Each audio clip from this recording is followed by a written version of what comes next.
Hi, so my video is a little bit different than everyone else's so far. Um, my paper is going to be about the relationship between the monsters and the creators in the book Frankenstein and Patchwork Girl. For the creation, both Victor Frankenstein and Mary Shelley create their monsters. These monsters are like infants who know nothing about the world around them. They rely on their creators to be a parent figure for them. There are many similarities between the monsters of Frankenstein and Patchwork Girl. One of them was knowledge. I watch her face cloud and think I see her grab the fragment, hold it before her. For a moment delight animates every feature. She knows. And that's from Infant from Jackson's Patchwork Girl. And in Frankenstein, the monster observes a family through a crack in their home. He learns how to speak, how to eat, and what fire is. So they both have some sort of quest to learn knowledge.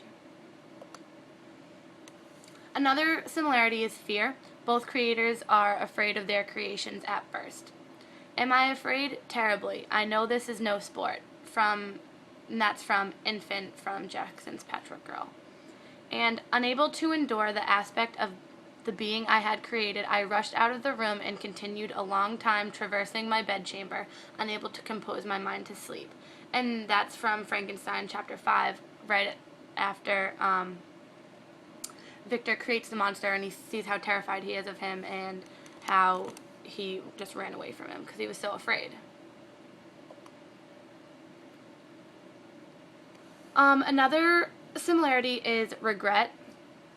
In Patchwork Girl from Crave, it said, "Do I yearn for the inner peace I clearly lack? Yes, of course I do. You are taking me over. I learned to cry." And in Frankenstein, Victor regrets his creation, especially when it starts killing all the people who are close to him. And the last one is that the creations can speak. In Patchwork Girl from Pity, it says, the monster says, "For a moment this grotesque form disclosed its tender interior. That moment ended, however." And it shows that that the monster not only can speak but is very knowledgeable. And from Frankenstein, the monster said, "I am alone and miserable. Man will not associate with me, but one as deformed and horrible as myself would not deny herself to me. My companion must be of the same species and have the same defects. This being you must create." And the monster said that to Victor Frankenstein in chapter 16. And this shows that not only can he speak, but he also wants a mate, and he's looking for someone who's just like him. The differences between the two works are the attitude from the creator to the creation. In Patchwork Girl from Infant, she says, "She is exuberant, ferocious, loving, unhinged. She is an infant with the strength and wits of a more than adult." And Shelley notices the positive features about her creation, and she knows how smart she is, and she values her. Unlike Frankenstein in chapter 5, when he says, "But now that I had finished, the beauty of the dream vanished, and breathless horror and disgust filled my heart." And this shows his regret and remorse towards his creation, which just shows the differences between how they feel about what they created.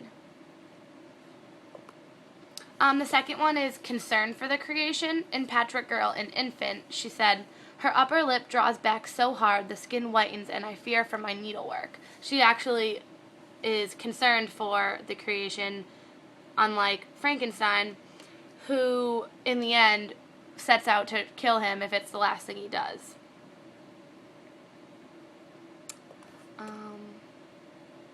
The next one is being a parent figure.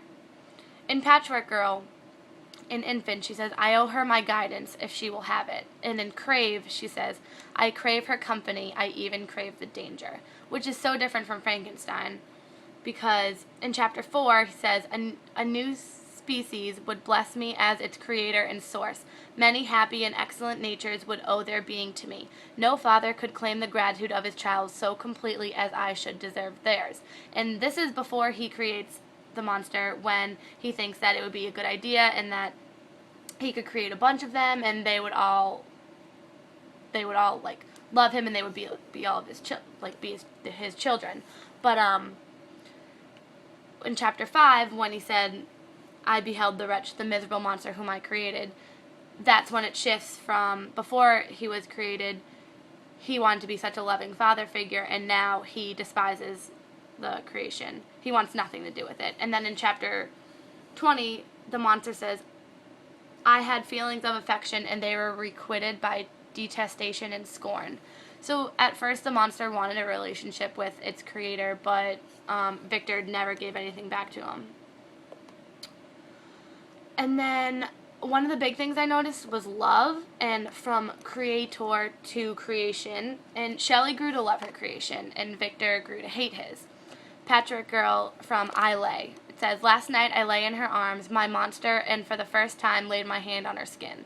And at that time it was a hint that that maybe the narrator and the creation would become lovers. Then from Turned in Patrick Girl, "We turn this way and that, slipping at times into reverie, approaching intimacy and veering away again, my mutual and emphatic agreement, feigning slumber and awakening." And that shows that eventually the creator and the creation do become lovers.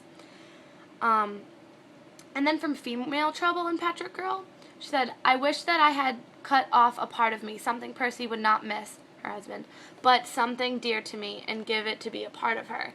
So she wants a part of her to actually be in her creation, unlike Victor, who doesn't want anything to do with him. And so love from the creation to the creator, Victor's monster grows to hate him, but eventually begs for him to create him a mate, because if he's not getting the love and attention from Victor, then he wants to get it from somewhere else. He says, "My companion must be of the same species and have the same defects. This being you must create." And the monster says that to Frankenstein. And then he says, in chapter 16, "Should I feel kindness toward my enemies? No. From that moment I declared everlasting war against the species, and more than all against him who had formed me and sent me forth to this insupportable misery." And that just shows that the monster hates Frankenstein too, due to the fact that he never did anything to him, never helped him once, like in his entire life.